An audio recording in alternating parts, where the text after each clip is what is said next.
Good morning and welcome to Saturday Sketch Club. My name is Will Iron and I work here at the Royal Academy of Arts, and I am thrilled to be back on site at the RA in our Claw Learning Centre.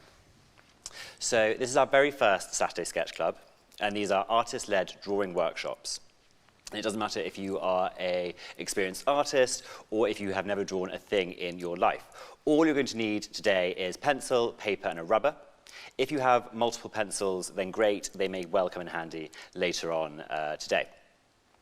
Now, there's going to be an opportunity at the end of the session where we're going to look at some of your work, so please do send in your drawings throughout the workshop. You can do that using the hashtag RA Sketch Club on Instagram and on Twitter, and also using the dedicated Facebook group Saturday Sketch Club. Please do use the chat, say hi. The Q&A box I will be monitoring throughout, so I will try and answer as many of your questions as possible. It is my absolute pleasure to be introducing our first artist tutor. It is Mark Hampson, and he is a brilliant artist and a fantastic teacher. And as the head of fine art processes at the RA schools, he is one of our very own. Hi, Mark. Do you want to kick off and tell us what we're going to be doing today? Yeah, well, thank you for that nice intro. That was very generous. So today we're going to be looking at still lives. Quite a traditional format, one that kind of sometimes doesn't feel very current and feels like it belongs to a different age and a different history. But actually lots of people, lots of artists still find great currency in it. If I think just about some of our Royal Academicians, artists like Cornelia Parker and Michael Craig Martin and Michael Landy do absolutely amazing things with still life as a subject. And it's a great way to start a drawing, because anybody can do a still life. You could go into your kitchen cupboard or your bedroom shelves or pick a single object that you happen to have at home and draw it. That's essentially what a still life is. Today we're going to be looking at a few technical tips, just some things that you might not have experienced. Some of them might feel quite challenging because you've never done this before, or they might kick you out of your habits of drawing because they introduce you to new possibilities for drawing. And then in a second section, we're going to look at some of the experimental potentials that you could apply to a still life.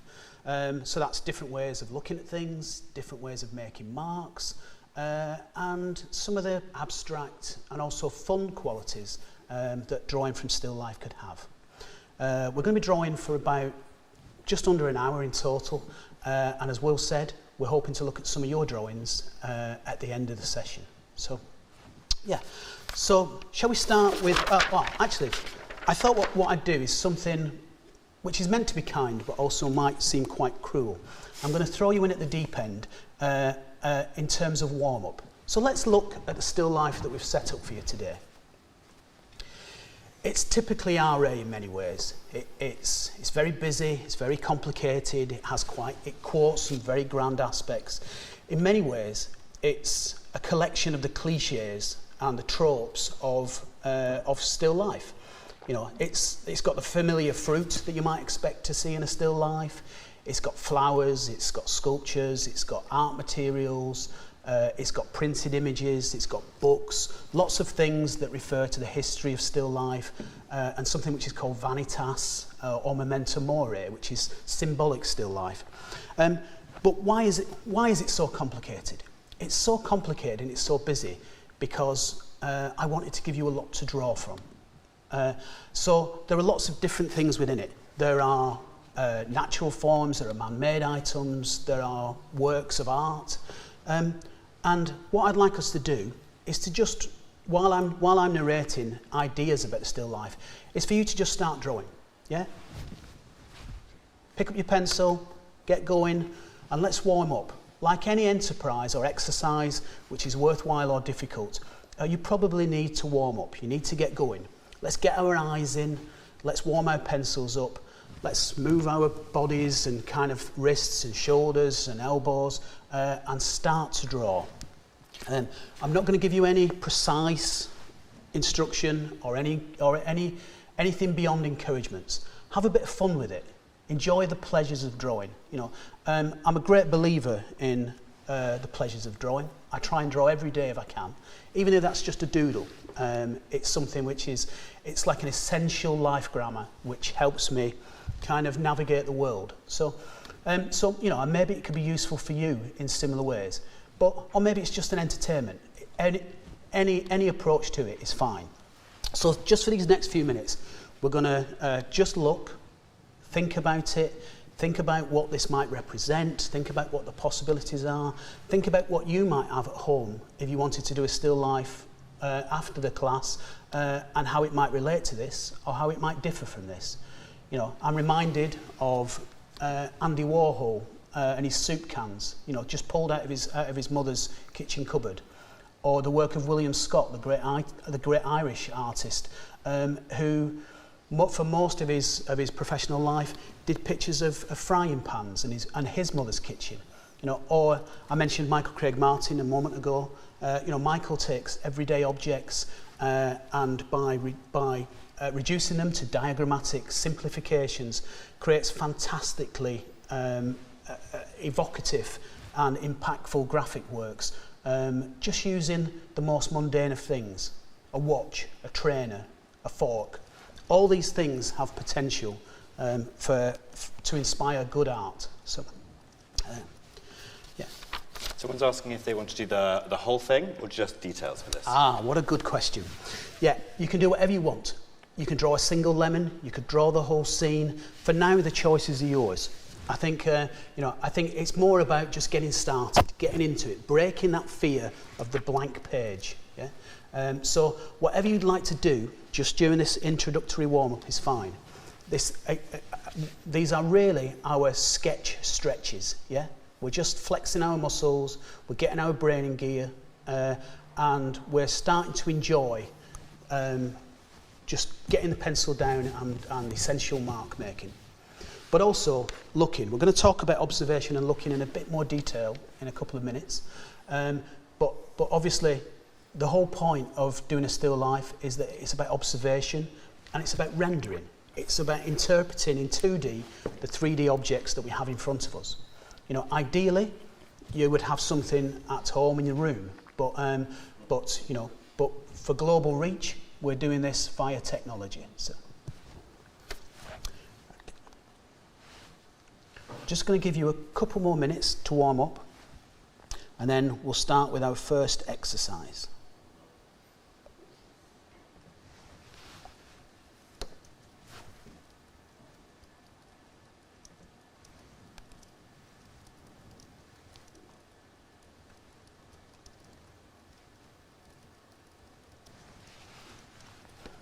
Okay, I'm aware how difficult that is.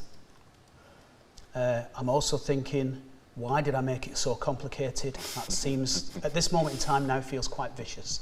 But hopefully, as we spend some time with it over the class, it will make more sense and it will become simpler and clearer in all its complexities.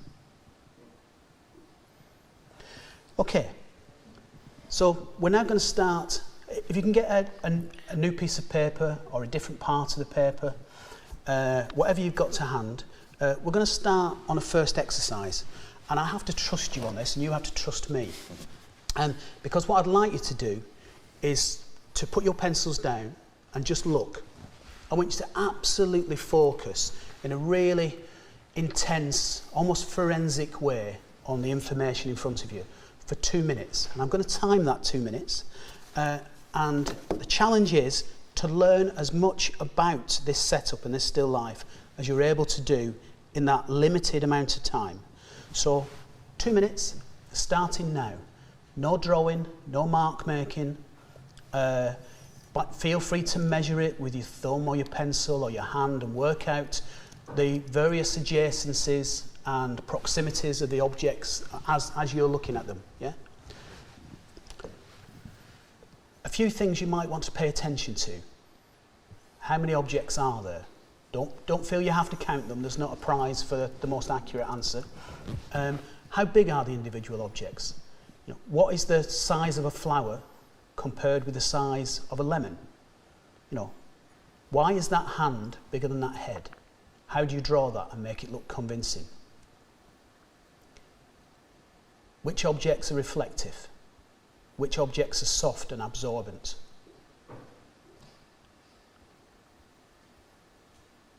Think about how you might, when we get to drawing, what the difference is between drawing the petal of a flower than drawing a tin of paint.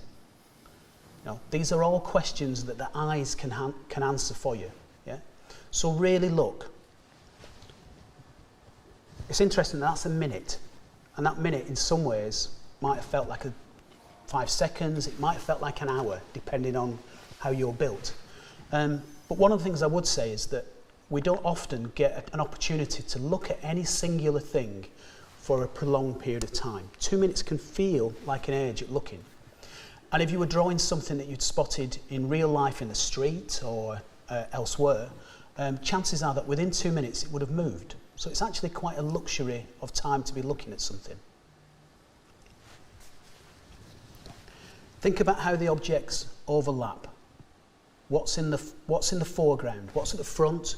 What's in the middle? And what's in the background? Yeah? All these knowledges, all that analysis and all those observations will really help you as we progress through the different exercises today. And that is 2 minutes. So what I'd now like you to do is to start drawing it. But the sting in the tail of this exercise is a little bit of a trick, because we're going to block your viewpoint of the still life and put up a holding slide. And what I'd like to do is now draw it. But again, as if that wasn't difficult enough, you've only got 2 minutes to draw it. So the same amount of time that you had to look at it, you are now going to draw. So off you go, get scribbling, 2 minutes. Let's see how well you remembered it. It's a bit like the Generation game, for those of you who remember that game show, where you now have to go through an inventory of objects that you've just seen. Yeah? How many lemons were there? Where were the flowers? How big was that hand compared with that head? I gave you quite a few tips in my narration of the observation exercise. Let's see what you retained.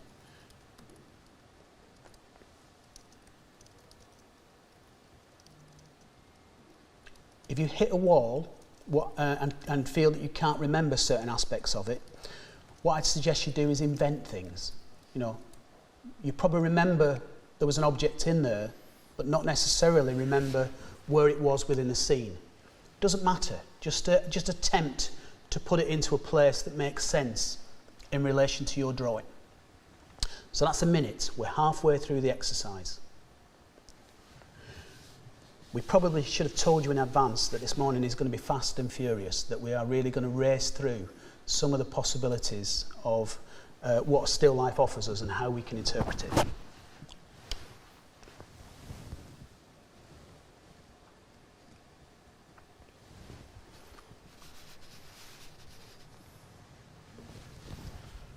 Okay, final 30 seconds. You should be heading to the small leaves and all the details of the fabric, because obviously you've remembered every single component part of it.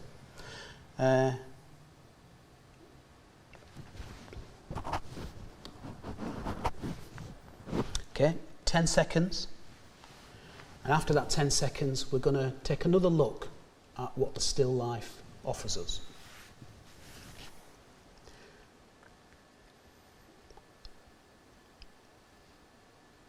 Okay, and that's it. So here we are again. What did you remember? What did you forget? Did you remember the scales and the proportions and the sizes of things? Did you think about the colour of objects as a way of remembering them? There's a very deliberate use of certain colours within this setup. The yellows of the lemon and the little bust in the background, the red of the fez, almost directly in the centre of the scene. All these are triggers to aid memory, but also to kind of guide the eye. Yeah? You'll also see that there are various white objects that kind of flow through the setup in a way that gives it a certain rhythm. All these things are deliberately placed to kind of create kind of memories and to locate the eye. So what I'd now like you to do is complete that drawing that you just did from memory and correct it. Yeah? So start to add in the bits that you forgot. Yeah? Is something complete in the wrong place? Do you need to rub that out and reinstate it elsewhere in the drawing? Yeah? So we're going to do that, and we're going to do that for another 2 minutes. Apparently lots of people forgot the pineapple. Ah, which is odd, because the pineapples are quite dramatic objects, aren't they? I always think they're incredibly exotic.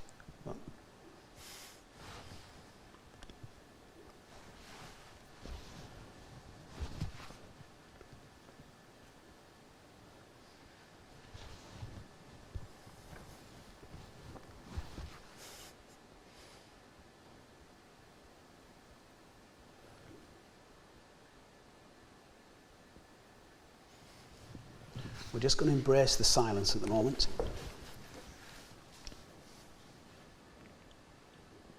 It's good that people are contributing to the chat and asking questions. Feel free to do that throughout the class. We're here to help as well as confuse.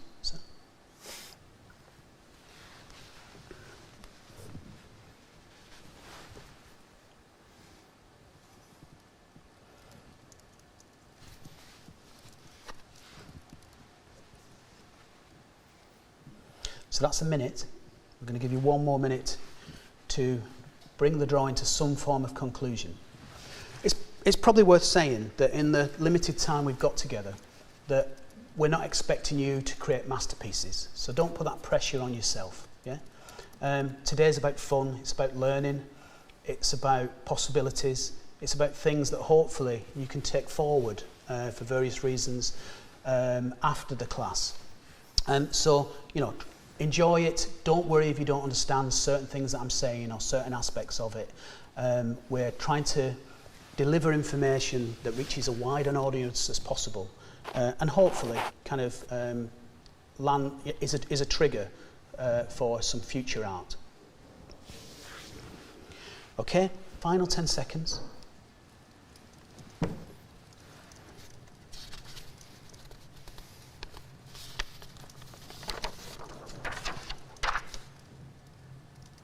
And stop. Thank you. Well done.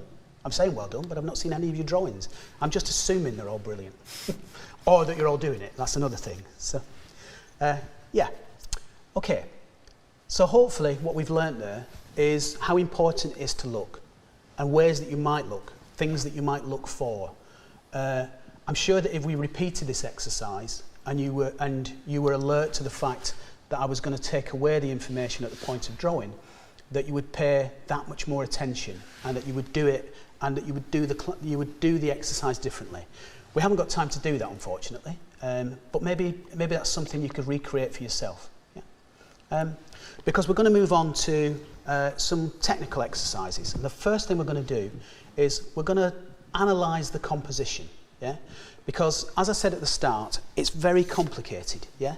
There are so many things going on within the scene that it's often useful as a starting point to make sense of them. So could we look at slide 1, please? So here we have slide 1, and believe it or not, this is the still life. It's the still life broken down to its compositional flow and the basic dynamics. So what you might have spotted is that essentially the composition is formed around one big triangle in the centre of the setup. Off that come various directional lines that come in from the top, the sides, the corners, and they all lead us towards certain objects within the still life setup. So as an example of that, if you look to the bottom horizontal line of this sketch, there's a small line which leads almost from the centre of the image towards the middle of it. And when we revisit the still life, you will see that that's a knife that leads us in to the rest of the composition. So that captures the eye and leads us around the whole flow of the picture. You'll also see 3 horizontal lines, and they indicate things that are in the front, which is called foregrounding, things which are in the middle, which is just the middle, and things which are in the back, the background. And they're all deliberately positioned in order to give some compositional satisfaction to the eye. Yeah? We won't go into the science of that. So what I'd like us to do now is to return to the scene. I'd like you to emulate that and put down those basic principles as you see them in order to capture what the composition is. I'd suggest that you do that in a light pencil. My drawing there was a bit bold. That was for the purposes of presentation and communication. But start lightly. And this is actually, I think in terms of drawing, if you start light and then build up towards darkness and density, that's always going to serve you well. Because if you start too strong, the marks are going to be really difficult to get rid of. But also start with big shapes and head towards smaller shapes and details. Yeah, and it's essentially what we're doing now is starting with the biggest shapes and the bigger directional forces. And I forgot to tell you we're doing it in 2 minutes, and I forgot to time it, so I'm going to make it up. Let's assume we've got another minute left.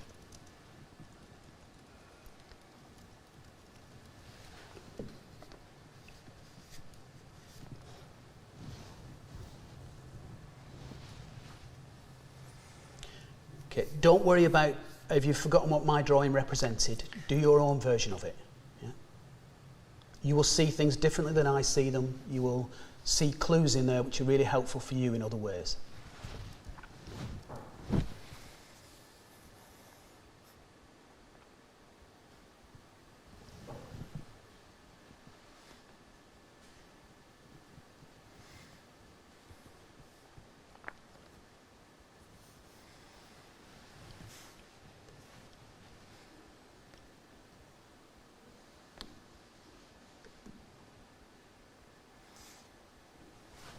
Okay, let's leave it there. I'm hoping that was about 2 minutes. Can we look at slide 2? So, you'll see that slide 2 extends the slide 1, the first sketch we looked at.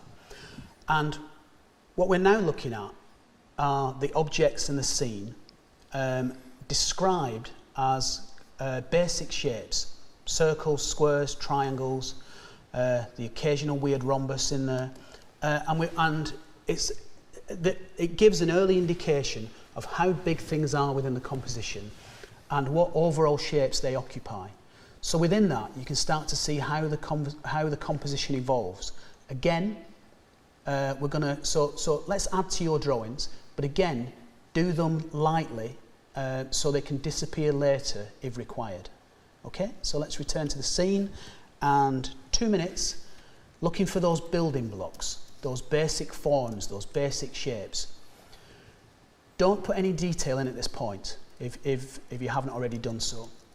One of the reasons I'd say not to introduce detail too early in a drawing is because you could do a perfect skull, and people tend to go for the skull or the face or the obvious icons within a composition like this. But you could end up with an absolutely fantastic drawing of a skull, and then that puts an incredible pressure on the rest of the drawing to catch up, because everything has to match it. So you end up often with a very uneven experience of drawing. Whereas if you start everything at the same level and build it as a whole, that will give a uniform quality throughout the whole drawing. In terms of building it, Mark, do you want them to do them on the same paper and build it and increasing it, or sorry, new papers? Sorry, if I neglected to say that. Yeah, this is a kind of progressive drawing. Doesn't matter if you've misinterpreted that, because you can kind of revisit that later. But yeah, we're building a drawing from its armature, or from its basic skeleton, out into something which is going to start to, hopefully, resemble its actuality or its facts. Great. Yeah, sorry, my apologies if I didn't communicate that.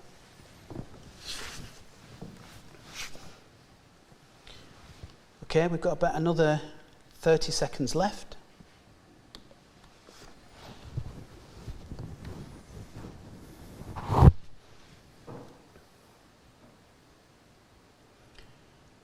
Again, hopefully you started with the biggest shapes first and then are getting down to the smaller shapes. Yeah, there are lots of matchsticks in this still life setup. You're doing really well if you're putting in the shape of the matchsticks at this point. Okay, final 10 seconds.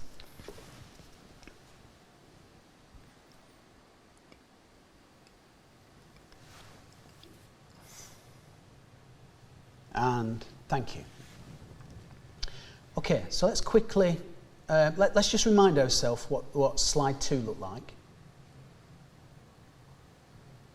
Yeah, so you remember we'd gone from that armature, those compositional kind of angles and capturing the dynamism.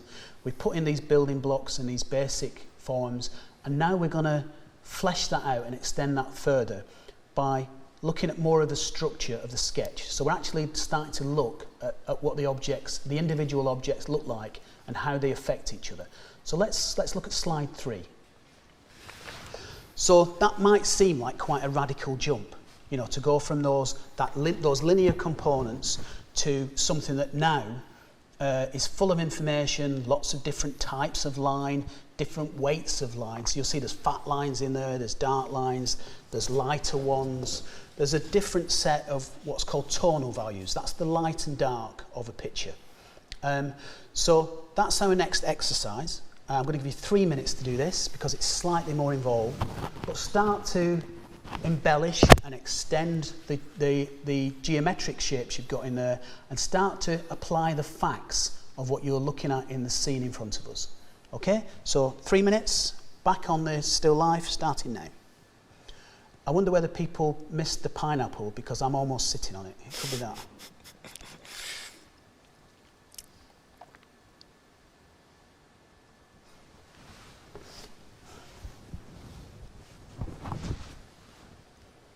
Again, I'd encourage you not to get stuck on a single detail and try and give everything an even quality throughout the sketch. You know, you might find yourself going back and forth, you know, putting a shadow in at one point, then looking at a bit of the background. Try and get your hand moving all over the picture that you're drawing. Yeah? One of the things that I find useful is to draw from my shoulder rather than my wrist. If I draw from my shoulder, it liberates me to kind of get more flow and more movement across the drawing. If you draw with your wrist, I'll just put it there for the camera, it becomes much more kind of awkward and uneven. So you know, if you're able to, at least draw with your elbow. Find ways to kind of to extend the marks you're making in developing the detail and the structure of the scene.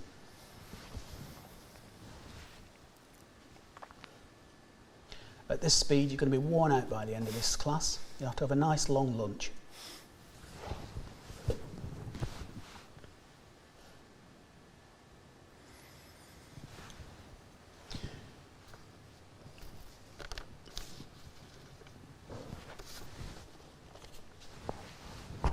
Okay, so that's a minute and a half. We're halfway there.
Okay. Remember to think about how the objects overlap, which objects are in front of others. It's quite flat on the screen.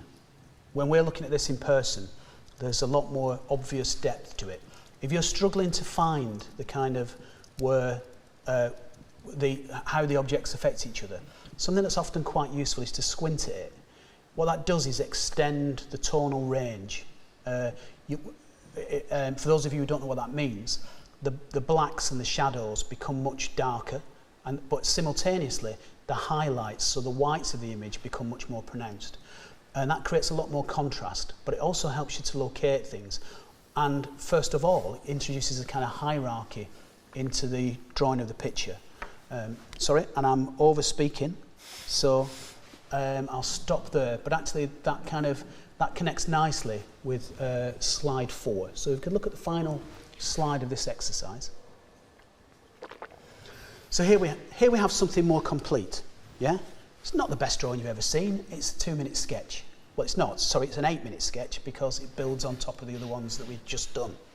But what you might notice is that there's a bit more detail in there, there's a lot more contrast. So that thing I was just talking about trying to find the shadows and to celebrate them and to see how they contrast with the highlights of the piece, all those valuable kind of clues are now being used within the drawing.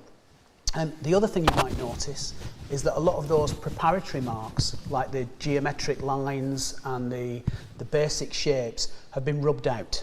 So for the final section of this exercise, I'd like you to develop the drawing, looking at detail, looking at the lighter shade, and looking what needs to be removed as well as what needs to be added to the drawing that you're making. So again, we're going to return to this scene itself.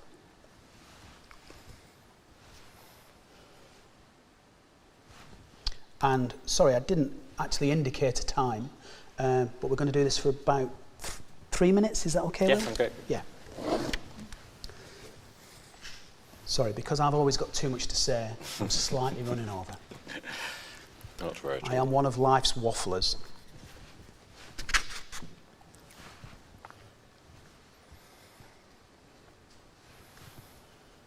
Okay, I'm going to stay relatively quiet, which you might be pleased to hear, just so you can really focus on pursuing all those things that I've just been talking about.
Okay, we're going to give ourselves an extra 30 seconds. I'm sorry if that didn't feel generous enough, but we're cramming so much into this session.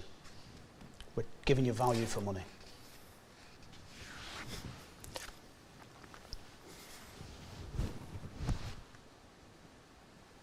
Someone's asking about the pattern at the back. Do you want to include the pattern? These are all the individual participants' choices. Yeah. The pattern is very deliberately there because it kind of aids direction and gives a certain atmosphere to it. And I suppose in some way part of my intention there was to quote modern art and some of those kind of wonderful geometric abstractions that we enjoy. So. But you'll notice that the striped curtains all direct us downwards towards the objects that are on the table. So, okay, so let's conclude that. And that is the end of the first section, and a few tips and an approach to technical drawing and how you might develop that as a skill.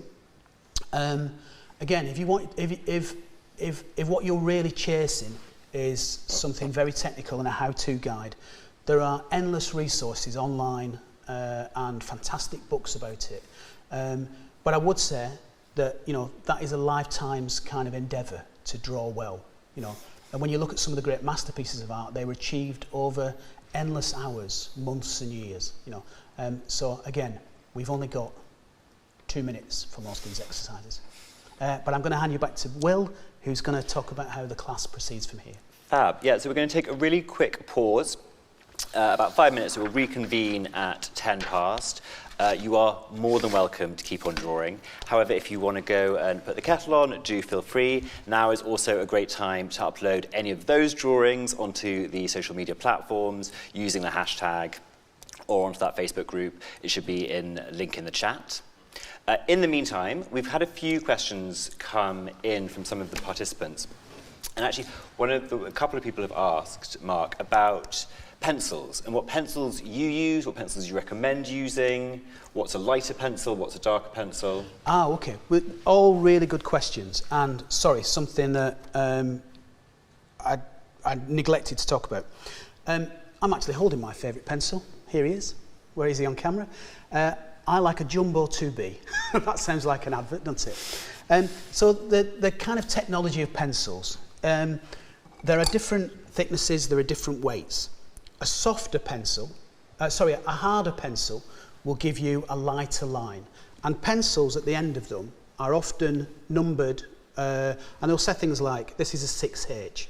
The higher the number, the harder that pencil is. So a 10H is really hard and will give you a really fine, really dense, but light line. And then as you go down the numbers, a 2H would be still light, but not as hard as the higher numbers. And then in the middle, a standard pencil is a HB. That's a kind of medium weight and will give you a medium line. What I would say about HB pencil is that it's a fantastic invention because it can give you a massive tonal range from really dark to really light, depending on how much pressure you put on the page. So the more you work it, the darker it gets. And obviously you can overlap and you can cross-hatch and you can kind of build up density through activity. And then at the other end of the spectrum, you have the soft pencils, which again, the numbers go, the higher the number, the more quality you would get from it. And they start with a 2B, but go right over to a kind of 8 or 9B. And the softer pencils will give you a darker black. So again, something that's often very good is just to have a selection of pencils that encompass that range.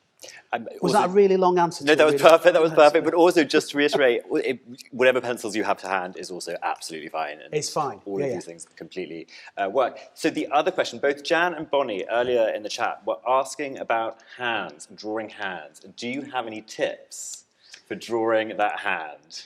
Well, that's a little bit naughty because I feel that belongs to the anatomy class that's going to come up in a few weeks. One of the classes we do at the academy for our teenage students is called "Don't Avoid the Difficult Bits," where we talk about the problems or the challenges involved in drawing heads, hands, faces, and feet. And a quick answer to this is break the hand down to its simple component shapes. So maybe a circular or a triangular shape for the palm. In fact, often that resembles a kind of steak. And then the fingers, each finger has 3 bones. So if you break each one of those component sections of the finger into cylindrical tubes, and then, in fact, a good way to draw it is draw a flat hand and draw the fingers as cylindrical tubes made out of 3 sections. And then when the hand articulates or takes on a shape, switch those tubes around to follow the shape of the pencil. Yeah, so the shape of the finger, sorry. And then that will give you a kind of really good armature to then flesh it out and put in all the kind of fleshy details of the actual digits. Great, thanks. It's 10 past. I wasn't expecting that. So it's 10 past. Do you want to lead us into the next section? Yeah. So we're gonna flip this up a little bit, and we're going to talk about experimental mark making, and we're going to do a series of even faster exercises. So let's revisit the still life. And what I'd like to do is to pick your favourite pencil, and I'd like to redraw this scene, but with this instruction. I'd like to draw that in one singular line. Yeah. So you're going to do a continuous line, and the challenge is to not let the tip of your pencil, the nib of your pencil, leave the page. Yeah. So there you go. 2 minutes to draw this scene just using one continuous line.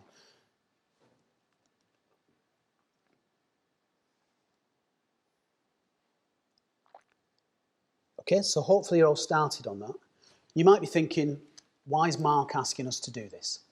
The answer is that it's a way of challenging the natural formulas and habits that we have in our own drawing, because we all have them. Sometimes we call it signature style. Sometimes we're lazy. Sometimes we've not been challenged to think about drawing in a different way. A continuous line will force you to do things differently. You'll get to a point when you really desperately want to take your pencil off the page. But by resisting that and forcing yourself to keep it on the page, you'll then have to find inventive ways to navigate the whole scene, because you might get to a certain point where you get stuck, and then you have to invent a shape or take the line on a journey, to quote Paul Klee, and within that journey, you have to do something unexpected or imagined or invented. So just keep the drawing flowing, and it's often very good not to analyse this too much and not to overthink it. Just to go with the rhythm and the flow of the line. Yeah. Imagine I'm continuously on that paper, looking for different shapes. I'm doing smaller squiggles and tinier shapes for the smaller ones, and then branching out into bigger shapes, and then returning. It's quite a dance. You know, the idea of drawing as being a dance or a journey is quite, is quite familiar. So. And this is a fresh piece of paper, right? Yeah. Great. Sorry, that's a good point. It's good that Will reminds me of these details. Each one of these exercises we're doing in this section is either a different section of your paper or a different sheet of paper, should you have that to hand. So, final 10 seconds.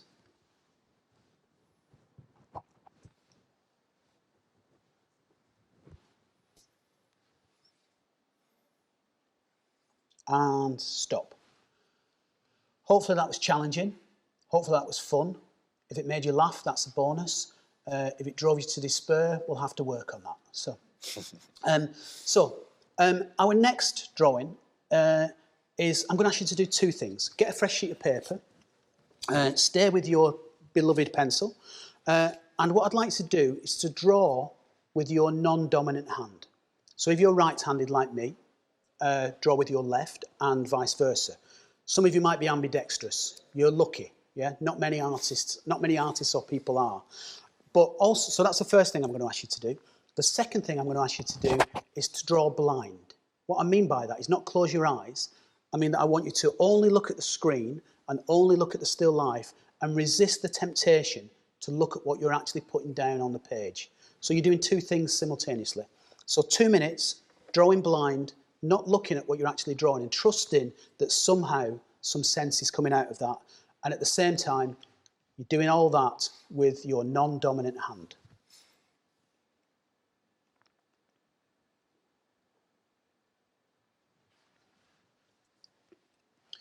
Now, this is a bit of a standard trick in art school drawing classes. For some of you, it might be very familiar. But why do we do it? So we're challenging our left brain, right brain kind of attitudes. We're also challenging and questioning our natural kind of habits and skills. And we're wondering what other marks are available. Sometimes when I'm drawing in my studio and I'm struggling to get the attitudes that I want from the thing I'm drawing, I'll do this just as a kind of an aside exercise. I'll just draw it fast or quickly with my eyes closed, with my other hand, I'll draw it blind, just to see what comes out in that and whether any of the qualities that it captures by doing so, whether that has any value. You know, the great thing is that any lines we put down, we've not massively invested in time in them, and we can always rub them out if we don't like them. You know, let's not be precious about the drawings we make today. You know, they're purely exercises.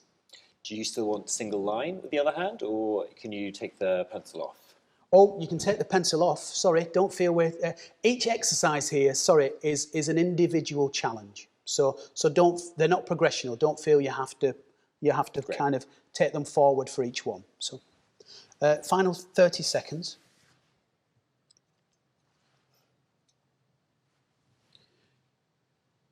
What I'm hoping you'll find when we call a halt to this exercise is how well the hand sees without the eyes. You're inherently connected, yeah? So the hand sees in a very similar way that the eye does. And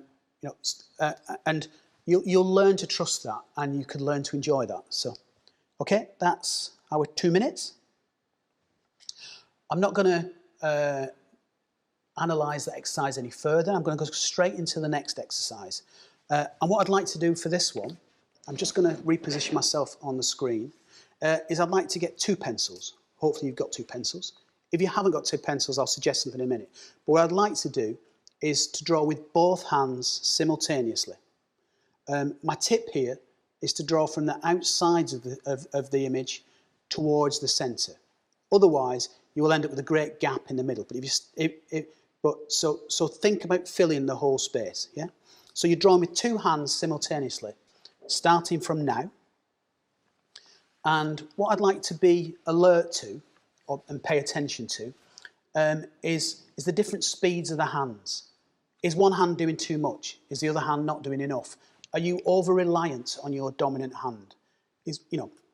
What happens? Does one hand have to wait for the other hand to catch up? If you do it, can you find a rhythm where the 2 hands can draw and you can think about what you're drawing simultaneously?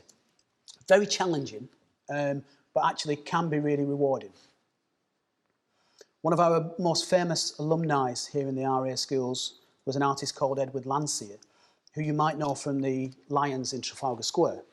He was connected to the Academy Man and Boy. He actually entered here as a student when he was 8 years old. And he was blessed with being ambidextrous. But the other students used to love to watch him draw with both his hands, and he became quite a novelty for a period with that.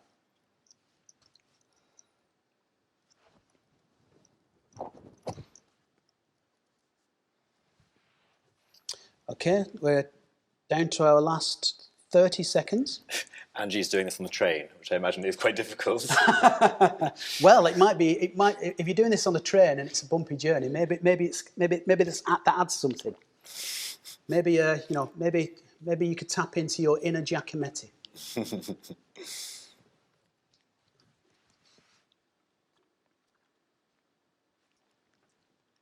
And people are asking if they can look. So yes, these are all separate exercises. Yeah, sorry. As we're racing through these, we might be, yeah. Don't worry if, these are suggestions rather than being prescriptive, yeah. But each exercise, as Will's just said, is a separate challenge. So abandon the challenges of the previous one unless we tell you to retain them. So.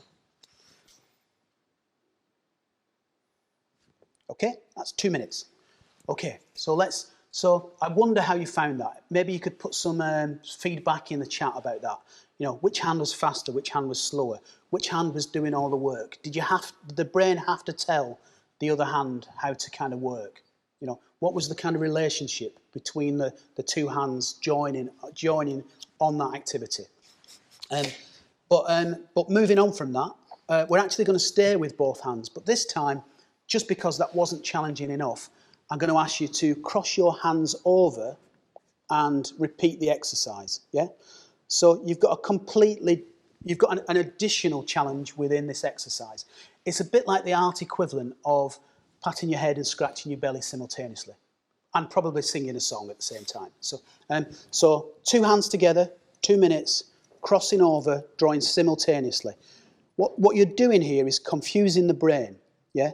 Because you'll be saying, I want my left hand to be doing this, and the right hand will be moving, yeah? So see how you can control that, and if you can't control it, see how you can embrace the chaos and the confusions of it.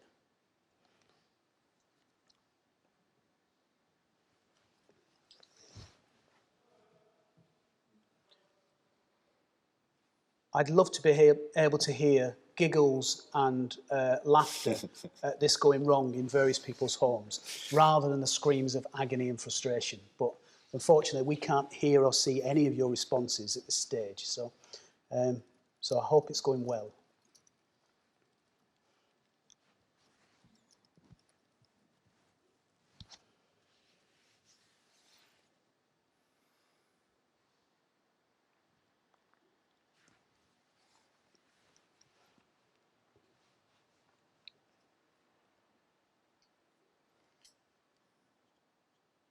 Something you might want to do outside of the class is experiment with other ways of drawing. You know, you might want to draw with your foot. You might want to draw with your mouth. You might want to draw with the crook of your arm or your elbow or your armpit. You know, there are lots of other alternative ways that you can think about mark making, and you can think about making a line or making a picture. One of the funniest and most enjoyable classes I've ever done was attaching pencils to each finger on a glove and just drawing with the whole hand, an exercise we stupidly called Edward Scissorhands. So, Edward Scissor Pencils, sorry. Okay, final 30 seconds.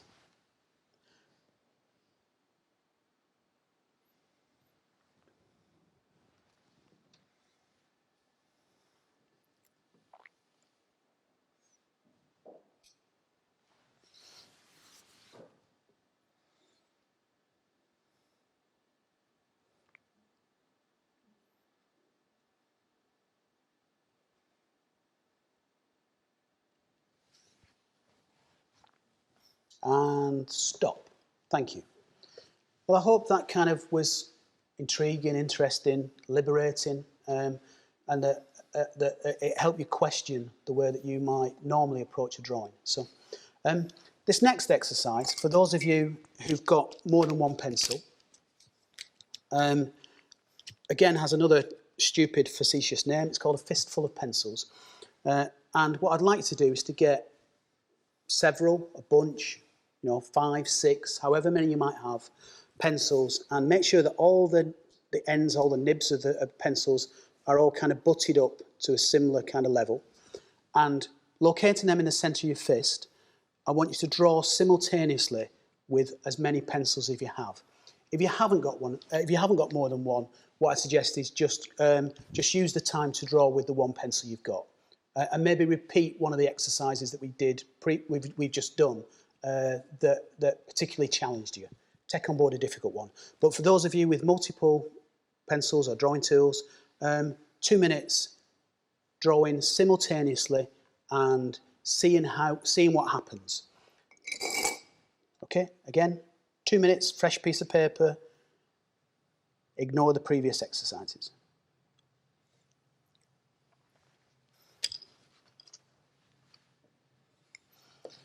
So a few people noticed that the skull in your drawings had shifted its viewpoint from the live action. And actually what you don't know is that Mark was very tempted to take something away when we hid it up before. Well, all I can say is I'm glad that we've got lots of observant people out there. I think the reason that wasn't done with any great deliberate kind of trick. I did the sketches prior to in preparation for the class, and then didn't think about that when I moved the skull for more dramatic effect. So forgive me, but well done for spotting it. You can't get away with anything, can you?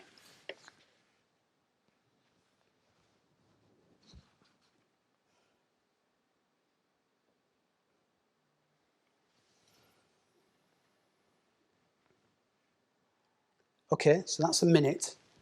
What I'm hoping you're finding by doing this is that your drawings are taking on board more rapid three-dimensional form. Because, in the fast exercises we've been doing, there is a kind of a tendency for the drawings to be quite linear, and because we're sketching. But by using multiple pencils, you're getting more information down on the page at the same time. And actually, in the search for kind of drawing the correct line for the object, you're actually drawing lines that extend behind that and also in front of it. So they take on board, quite often take on board more sculptural kind of properties or more three-dimensional form. That might be quite frustrating because you'll be searching out for that one line that really sums up what the object is. But we're going to deal with that in a minute.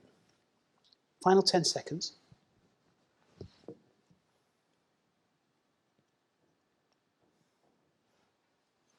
And let's stop there. So we're going to stay, for our final exercise in this section, we're going to stay with that same drawing. And this time, I'd like to use our friend, the eraser or the rubber, depending on what nationality you are.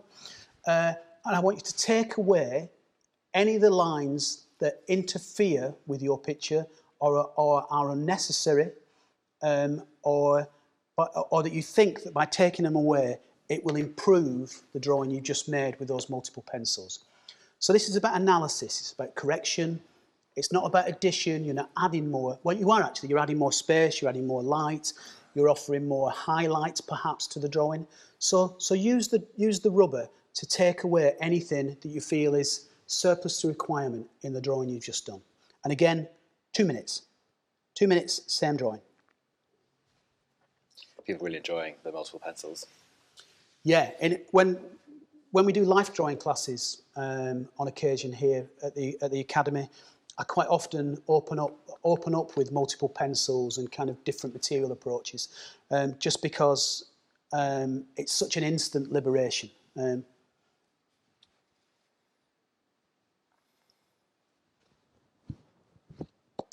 I think people are going to not want to rub things out now that they're enjoying their multiple pencils. See, well, you can always redraw one afterwards. So just you know, again, don't be precious about the marks you put down. They're purely exercises. Yeah, we're not. You know, we won't be looking for the signatures on these pictures and the masterpiece status of them. They're meant to be fun. Okay, so that's a minute, final minute.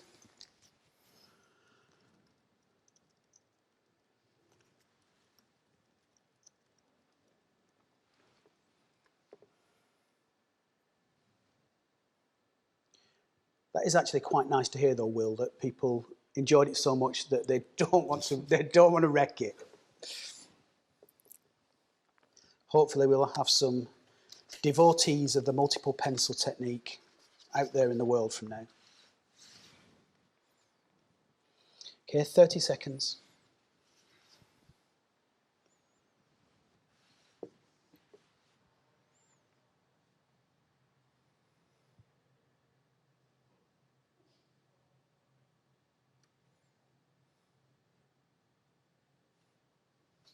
Remember to send any drawings that you'd like to become part of the resource at the end. If you've got time, start to think about adding them in, or sending them to us.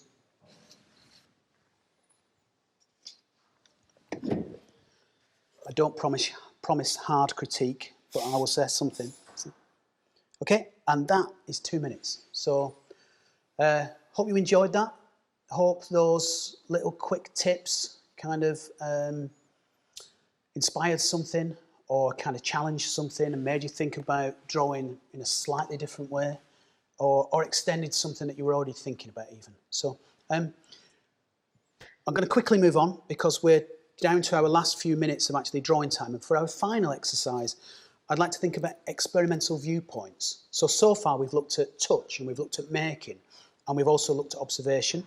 But what we're going to do is we're going to show you some different, and also we've concentrated on one distinct viewpoint of the still life, which is very much front-facing, very composed, very static.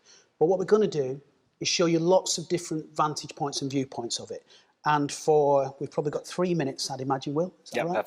Perfect. For 3 minutes, draw what you see on the scene. New sheet of paper, new exercise, same objects, different viewpoints. They're going to move quite fast. And what I'd like to do is to flip your drawing to capture the thing which is on the screen at that moment as you're drawing it. Yeah? If your drawings are already starting to look chaotic, messy, abstract, semi-cubist, you're probably doing something right. Yeah? Some of these objects, like the matchsticks and maybe the bottle opener, might not have been that apparent in the original scene, but they've always been there, begging for attention and asking to be looked at. Quite a few people were looking at the bottle opener, actually. The corkscrew had quite a lot of love earlier. Which is very human. But again, think about some of those things we started at in terms of the exercises. The dynamics, the kind of the dynamics of each composition as you're presented with it. The shape of the object, the basic shapes. You know, you haven't got time to draw that wine label in great detail or the title of that book. Things are moving too fast. So can you just go over what the participants are meant to be doing here? They're sort of drawing it. They're drawing everything they see, and as soon as they see it. Yeah, and combining that as a drawn collage of experience. So an assemblage of all these different vantage points. But also as you're doing that, you might think, oh, actually, I much prefer that vantage point than the one that we were presented with at the start. So there's an encouragement here that when you set up your own still lives, to think about, in this case, you know, you might want to think about focus and detail. You might want to tap into your inner Georgia O'Keeffe, for those of you who know her wonderful paintings. You might want to take a bird's eye view and see what different opportunities that offers you for the making of a piece of work. Yeah. But at the moment, we're just making marks. We're just kind of catching up with, we're asking, how can the hand capture these moving images which we're presented with at the moment? You know, what's important about this slide is maybe that cylindrical form of the trumpet and then the surrounding properties. But just as you get into grips with that, it disappears and something else is there. We've got a minute left.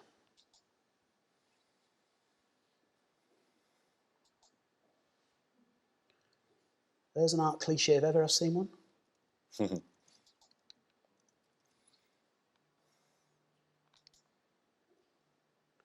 There's far too much information here to try and control. So that's what the challenge is how you deal with the kind of, the amount of information, the amount of movement, the different possibilities.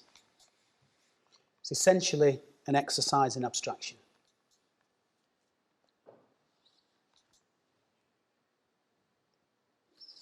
And unfortunately, we're going to have to leave it there. Brilliant. Mark, thanks so much. I mean, a real challenge to end on that.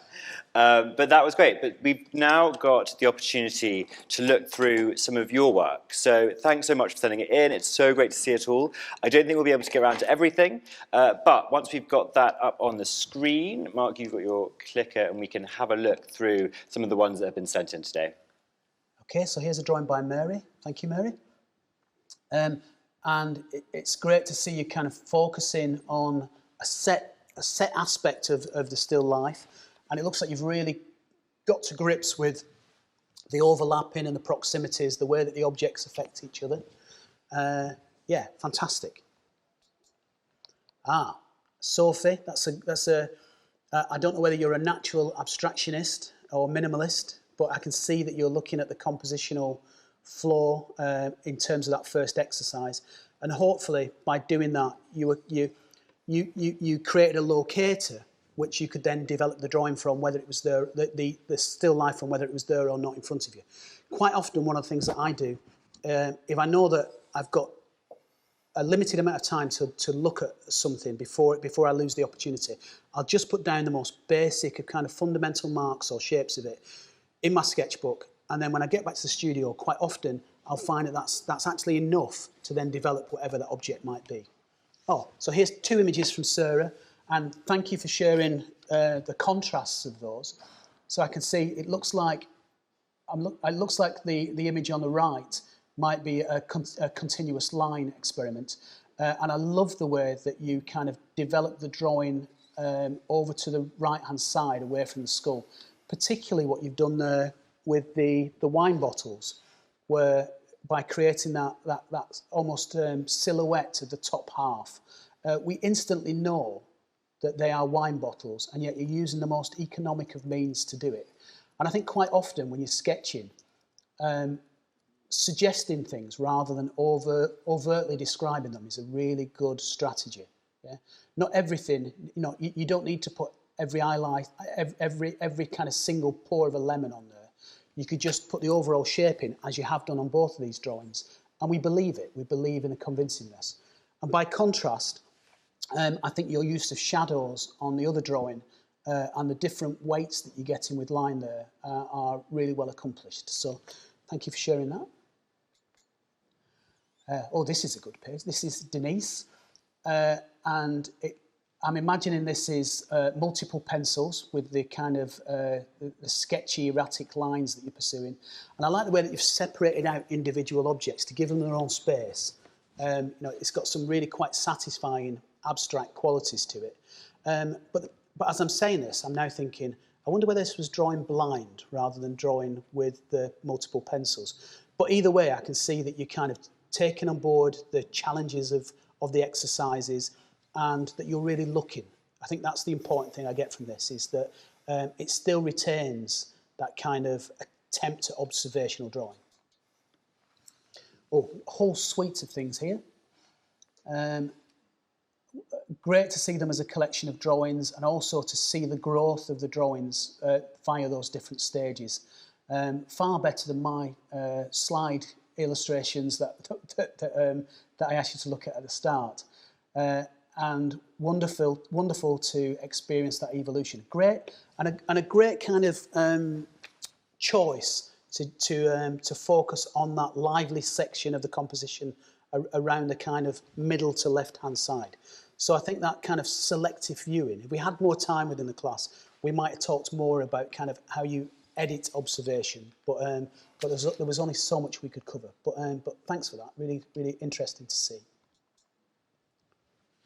Wow. Well, I mean, that is really fantastic to see how much of the information you've got there, because, you know, given that you know, at the most was accomplished during 8 minutes, that is really quite a massive amount of work, and actually incredibly accurate to the setup that we presented you with. You know, there are, you know, you might not have, you know, you've even got the pineapple that lots of people missed. So great to see it. I mean, it's a shame in a way that we don't know some of the exercises that you're responding to here, because I'd love to see somebody's memory drawing and what they did or didn't remember. So, but again, another really interesting drawing. Is this the same Sarah we saw before? It's the same drawing, is it? Ah, this is lovely. Thank you, Helen. Again, kind of taking that choice to focus on a section of the drawing is often very sensible, because even within that little section, there are, what, 12 different objects to face up to in 2 minutes. You know, that's not easy. And what's, for me, is very successful at its drawing is that appreciation of the scale of the objects. You know, I believe that the pamphlet or the book, which is in the background here, it's actually a catalogue by Alison Wilding, the great RA sculptor.